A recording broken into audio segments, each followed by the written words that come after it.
حمد و صلات کے بعد برادران اسلام سامعین عزیز وقار،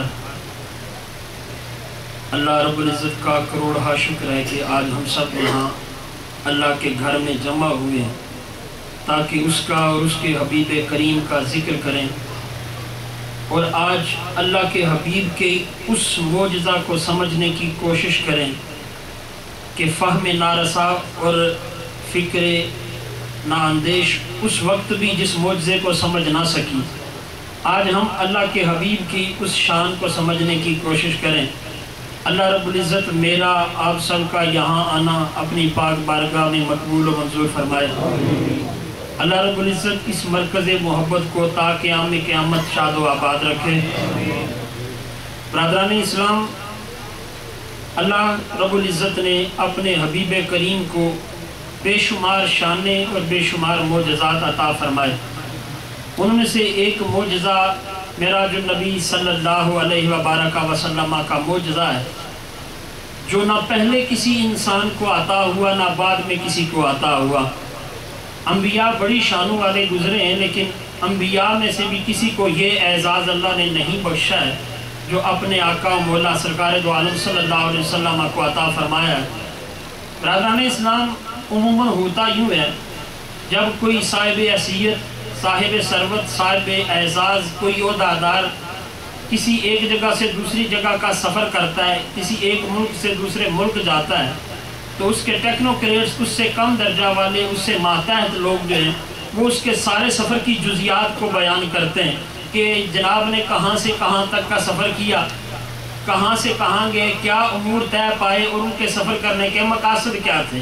لیکن اللہ کے حبیب کی شان دیکھیے کہ اللہ نے اس سارے سفر کو خود اپنے قرآن حکیم میں بیان فرمایا۔ علماء فرماتے ہیں اس کی ایک وجہ یہ بھی ہے کہ اس سفر میں سوائے اللہ رب العزت کے کوئی اور سارے سفر میں ساتھ نہیں تھا، اس لیے اللہ نے خود بیان فرمایا۔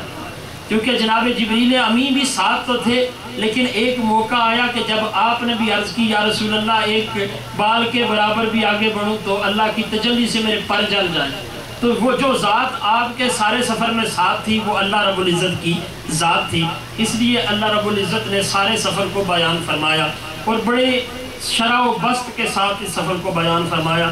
کیونکہ ہوتا یوں ہے جب کوئی سفر کیا جاتا ہے اس میں چند چیزیں ہوتی ہیں کہ سفر کس نے کیا، سفر کس نے کرایا، سفر دن میں ہوا یا رات میں، سفر کہاں سے ہوا، سفر کہاں تک چلا، اور سفر کرنے کے مقاصد کیا تھے۔ اللہ رب العزت نے قرآن حکیم میں بیان فرمایا سبحان الذی اسرا، اور اللہ رب العزت نے اپنی شان تسبیح کو، اپنی شان سبحان کو بیان فرمایا، سبحان الذی اسرا۔ علماء فرماتے ہیں یہاں اللہ رب العزت اگر چاہتے تو اپنی صفت برکت کو ذکر فرماتے تبارک الذی، اگر اللہ چاہتے اپنی صفت حمد کو ذکر فرماتے الحمدللہ الذی، لیکن اللہ رب العزت نے اپنی صفت تسبیح کا یہاں اظہار کیوں فرمایا؟ وہ اس لیے کہ آگے سارا سفر ایسا ہے جو کسی کی عقل میں سما نہیں سکتا ہے، آگے باتیں ایسی ہیں جو کسی کے فہم میں، کسی کے ذہن میں آ ہی نہیں سکتی ہیں، تو اللہ رب العزت نے اپنی صفت تسبیح کو بیان فرمایا۔ کیوں؟ سبحان کا معنی کیا ہے؟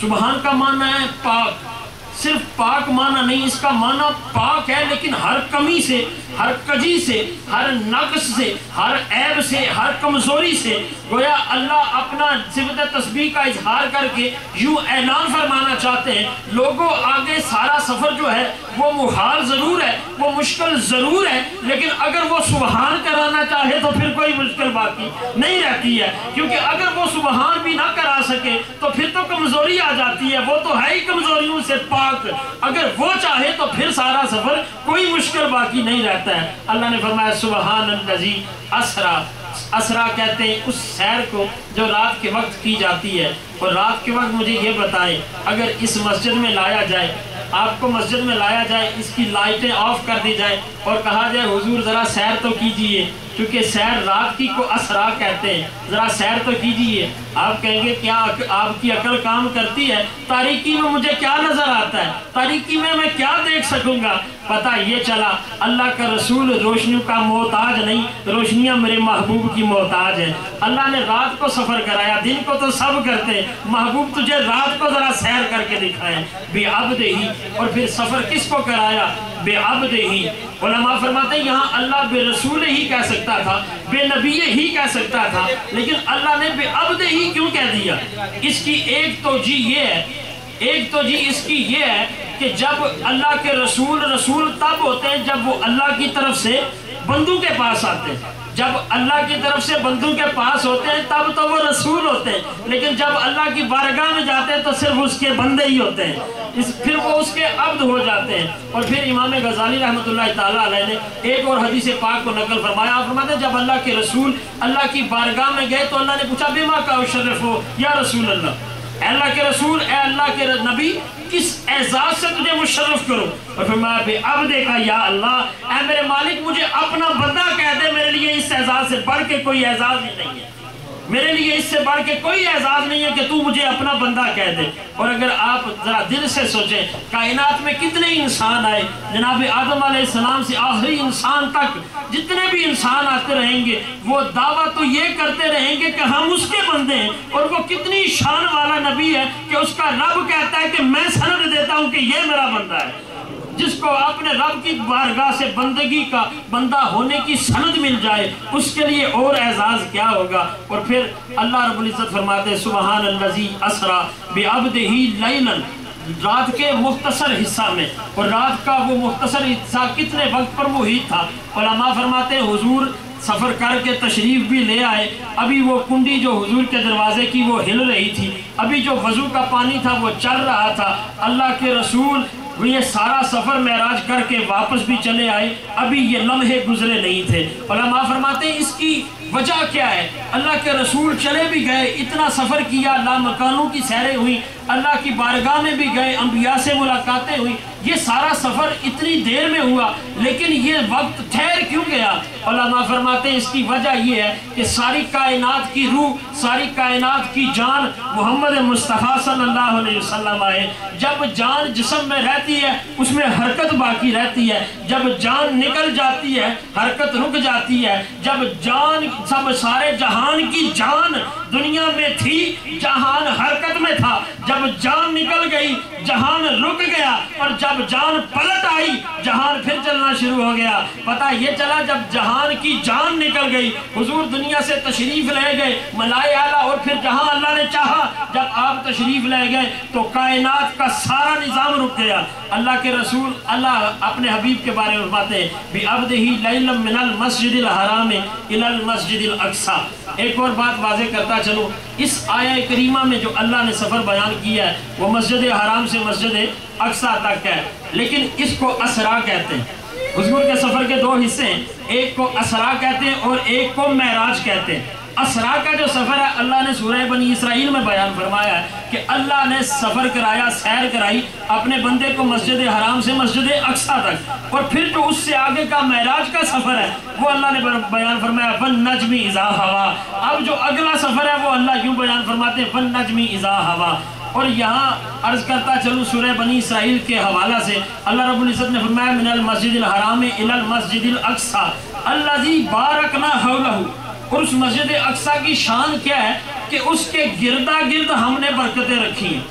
آپ دیکھیں گے ہر چیز کی جو برکت ہوتی ہے وہ اس کے اندر ہوتی ہے، ہر چیز کی برکت اس کے اندر ہوتی ہے۔ مسجد حرم کی جو برکت ہے وہ اس کے اندر ہے، اگر آپ وہاں ایک رکعت پڑھتے ہیں اللہ 1,00,000 رکعت کا ثواب دیتا ہے۔ مسجد نبوی کی برکت اس کے اندر ہے، آپ ایک رکعت پڑھتے ہیں اللہ 50,000 رکعت کا ثواب دیتا ہے۔ لیکن مسجد اقصی اللہ فرماتے ہیں اس کے گردا گرد ہم نے برکتیں رکھی ہیں۔ وہ اس کے گرد کیا ہیں جو اس کے اندر نہیں ہیں؟ برکتیں ارد گرد کیوں ہیں؟ علماء فرماتے ہیں اس مسجد کے گرد 37,000 انبیاء کی قبور ہیں۔ اللہ نے 37,000 انبیاء کی قبور کو اپنی برکت کہا ہے۔ فرمایا وہ جو مسجد اقصی کے گرد تمہیں 37,000 قبریں نظر آتی ہیں وہ قبریں نہیں ہیں، اللہ کی برکت کے نازل ہونے کی جگہ ہیں۔ پتہ یہ چلا جہاں اللہ کے نبیوں کی قبریں ہوتی ہیں وہ برکتوں والی جگہ ہوتی ہیں، اور وہاں کا سفر کرنا باعث برکت ہی ہوا کرتا ہے۔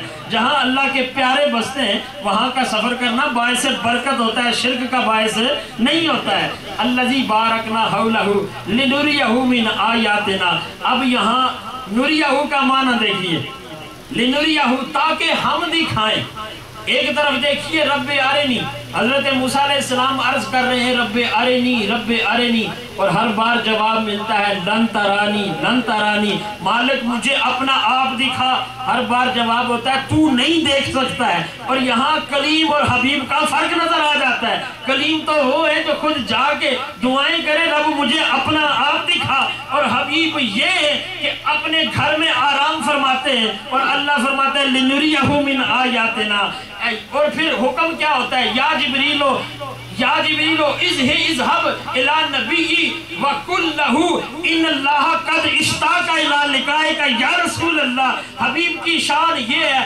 ادھر حبیب گھر میں بیٹھا ہے، اللہ فرماتا ہے جبریل جا میرے نبی کو کہہ دے تیرا رب تجھ سے ملنا چاہتا ہے، اے میرے نبی تیرا رب تیری زیارت کا مشتاق ہے۔ ان اللہ قد اشتاق الی لقائک یا رسول اللہ، یہ نہیں کہا کہ آپ کے دل میں تڑپ ہے، بلکہ یہ فرمایا کہ آپ کا رب مشتاق ہے کہ آپ سے ملے۔ لِنُرِيَهُ مِنْ آیَاتِنَا، تاکہ ہم اس اپنے نبی کو دکھائیں آیاتنا، اپنی نشانیاں، اور پھر اپنی شان میں اِنَّهُ هُوَ السَّمِيعُ الْبَصِيرُ۔ علماء فرماتے ہیں اللہ نے یہاں دو ضمیریں ذکر فرمائی ہیں۔ اللہ یہ بھی فرما سکتے تھے اِنَّهُ السَّمِيعُ الْبَصِيرُ، کیونکہ اِنَّا اس کے لیے ایک اسم اور ایک ضمیر کا ہونا ضروری ہوتا ہے۔ ایک اسم جو ہوتا ہے وہ اس کی جو، اور اس کے بعد خبر ہوتی ہے، یہاں اِنَّهُ ایک ضمیر اسم بن سکتی تھی، اللہ نے اِنَّهُ هُوَ السَّمِيعُ الْبَصِيرُ کیوں کہا؟ اور امام حقی رحمۃ اللہ تعالیٰ علیہ آپ فرماتے ہیں اللہ نے جو دو ضمیریں ذکر کی ہیں، پہلی اپنے لیے دوسری اپنے نبی کے لیے، فرمایا جو جس نے یہ سفر کیا تھا اللہ نے جو سارا سفر میں کرایا، اس کے بعد اس کی شان یہ ہو گئی ہے کہ اس کا رب بھی سننے والا ہے، اس کا رب بھی دیکھنے والا ہے، اور اس اپنے رب کی عطا سے اب یہ بھی دیکھنے والا ہے اور یہ محبوب بھی سننے والا ہے۔ اِنَّهُ هُوَ السَّمِيعُ الْبَصِيرُ، اللہ نے اپنے نبی کے سفر کو بیان فرمایا، اور علماء فرماتے ہیں کہ اس کی سارے سفر کا جو مقصد ہے، جو اس سارے مقصد کی بنیاد ہے، وہ سمجھنے کی پہلے کوشش کرنی چاہیے۔ وہ یہ ہے کہ جب بھی اپنے نبی کا دل حزین ہوا ہے، جب بھی نبی کے دل پہ ٹھیس لگی ہے، جب بھی نبی کے دل کو دکھ پہنچا ہے، تو اللہ نے اس پہ مرم رکھا ہے، اللہ نے اس کی یاوری کی ہے۔ اور پھر اس سارے سفر کی جو وجہ بنی وہ یہ تھی کہ جب اللہ کے رسول اعلان نبوت کے بعد مصائب اٹھاتے رہے، مقاطع قریش بھی ہوا، حضور 3 سال تک محصور رہے، پھر اس کے بعد مزید آلام آئے، حضرت ابو طالب کا انتقال ہوا، حضرت خدیجہ کا انتقال ہوا، حضور مکہ والوں سے پریشان ہو کر طائف گئے، طائف والوں کو اعلان نبوت کیا، ان کو دین کی دعوت دی، لیکن انہوں نے بھی بجائے بات ماننے کے پتھر مارے، حضور کا جسم لہو لوہان، حضور واپس آتے ہیں دل غموں سے چور ہے، اور حبیب جب گھر میں آرام فرمائے تو اللہ اپنے جبریل سے کہتا ہے اے جبریل جا میرے محبوب سے کہہ دے ان اللہ قد اشتاق الی لقائک یا رسول اللہ، آپ کا رب اپنی ملاقات آپ سے ملاقات کا مشتاق ہے، حبیب آ جائیے۔ اور جناب جبریل امین آپ اللہ کی بارگاہ سے چلتے ہیں، اور پھر جب حضور کی بارگاہ میں پہنچتے ہیں حضور آرام فرمائے۔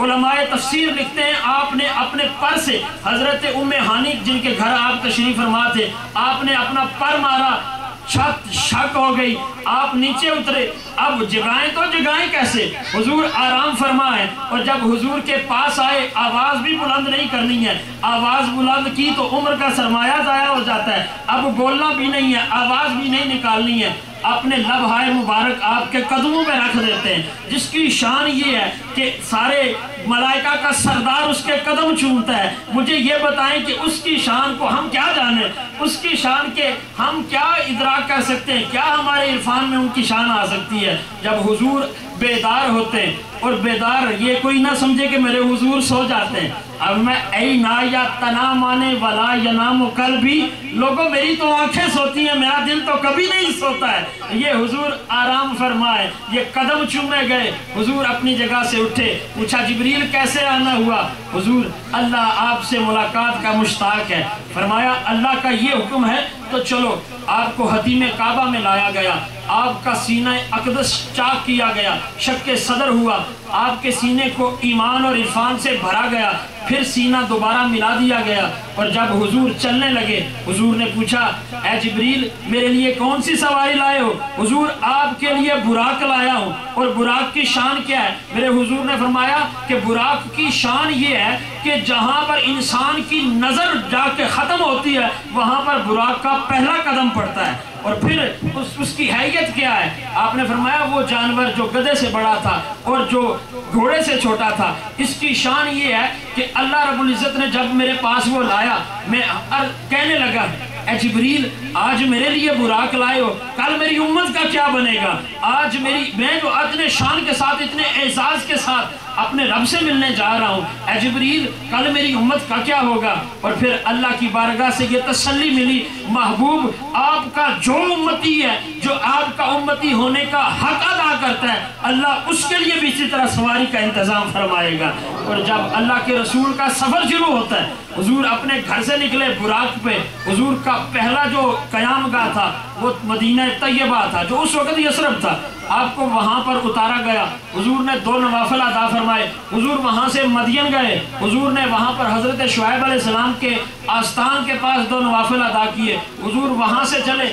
آپ نے فرمایا جب میں جا رہا تھا میں نے دیکھا کہ موسیٰ علیہ السلام اپنی قبر میں کھڑے ہو کر ہوا قائم یصلی فی قبر ہی، وہ کھڑے ہو کر اپنی قبر میں صلاۃ پڑھ رہے تھے۔ علماء نے کچھ نے تو کہا کہ وہ نماز پڑھ رہے تھے اور کچھ لوگوں نے کہا لوگوں صلاۃ کا معنی نماز ہی نہیں ہوتا، اس کا معنی تو درود بھی ہوتا ہے۔ پتہ یہ چلا کہ وہ قبر میں ہو کر کھڑے ہو کر میرے نبی پر درود پڑھ رہے تھے۔ اللہ کے نبی جب مسجد اقصی میں پہنچے آپ نے فرمایا کہ میری سواری کو وہاں پر باندھا گیا جہاں پر انبیاء کی سواریوں کو باندھا جاتا ہے۔ جب حضور کی سواری کو باندھا گیا آپ نے فرمایا کہ میں نے اپنے سے پہلے سارے انبیاء کو اپنا منتظر پایا، اب یہ سارے انتظار کر رہے، اور جب میرے حضور تشریف لاتے ہیں آپ نے فرمایا سب انبیاء نے وہاں خطبے دیے، سب انبیاء نے اپنے اپنے خطبے دیے، اور پھر فرمایا آخر میں نے خطبہ دیا۔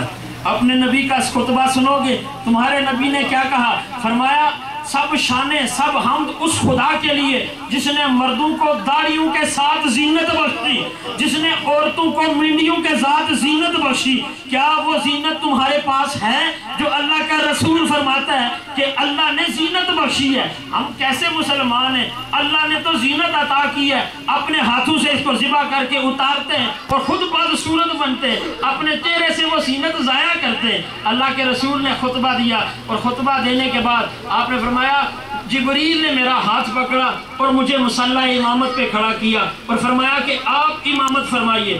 آپ نے فرمایا جب میں نے نماز کی امامت کی سارے انبیاء میرے پیچھے تھے، میں ان سب سے آگے تھا۔ علماء فرماتے ہیں یا ذرا شان تو دیکھیے، آج سارے انبیاء پیچھے، اور پھر ایک اور بات غور کیجئے، جب مقتدی پیچھے ہوتے ہیں امام آگے ہوتا ہے تو جہاں مقتدیوں کے سر ہوتے ہیں وہاں پر امام کا قدم ہوتا ہے۔ یہاں اللہ یہ بھی فرمانا چاہتا ہے لوگوں جہاں پر سارے انبیاء کے مقام کی انتہا ہوتی ہے وہاں میرے محمد عربی کی ابتدا ہوتی ہے، اور جہاں پر سارے انبیاء کی شانوں کے اختتام ہوتے ہیں وہاں پر میرے نبی کے مقام کی ابتدا ہوتی ہے۔ جس کے سارے انبیاء جس کے مقام سے پیچھے، آج ہم اس کے مقام کو کیا ڈسکس کریں؟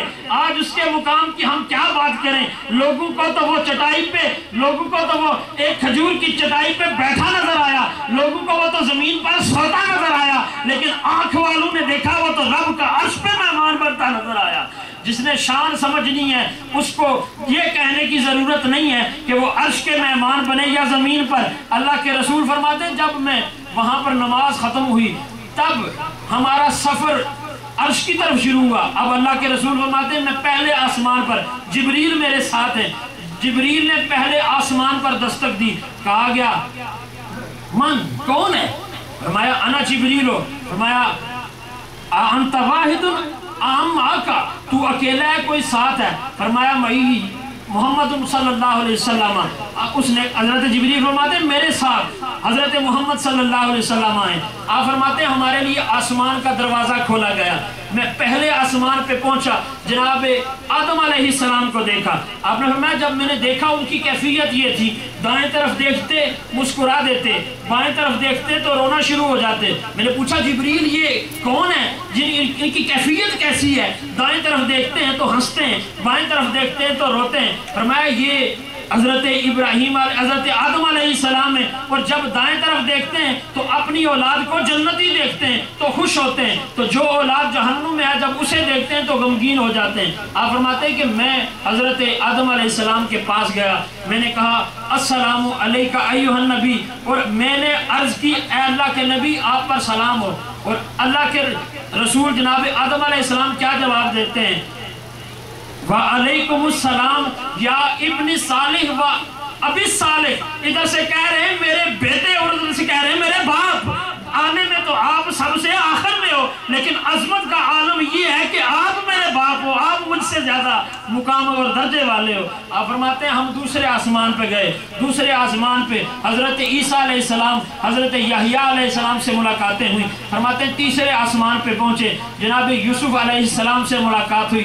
چوتھے آسمان پہ پہنچے، جناب ادریس علیہ السلام سے ملاقات ہوئی۔ فرماتے ہیں پانچویں آسمان پہ پہنچے، جناب ہارون علیہ السلام سے ملاقات۔ چھٹے آسمان پہ پہنچے، جناب موسیٰ علیہ السلام سے ملاقات۔ اور میں ساتویں آسمان پر جب ہم پہنچے، میں نے دیکھا ایک شخص ہے بیت المعمور سے ٹیک لگائے ہوئے ہے۔ میں نے پوچھا اے جبریل یہ کون ہے؟ فرمایا یہ ابراہیم خلیل اللہ ہے۔ اور جناب ابراہیم خلیل اللہ مجھ سے ملے اور کہنے لگے اے محمد جب واپس جاؤ نا اپنی امت سے کہنا کہ جنت کی زمین بڑی وسیع ہے، اس میں درخت لگاؤ۔ آپ نے فرمایا کہ میں اپنی امت سے کیسے کہوں کہ درخت لگاؤ؟ آپ نے فرمایا اس جنت کی جو زمین ہے اس میں درخت یہ ہے کہ اللہ کی تسبیح بیان کیا کرو، سبحان اللہ کہا کرو، الحمدللہ کہا کرو، اللہ اللہ اللہ اکبر کہا کرو۔ جب تم یہ کلمات ادا کرتے ہو تمہارا رب تمہارے لیے جنت میں درخت لگاتا چلا جاتا ہے۔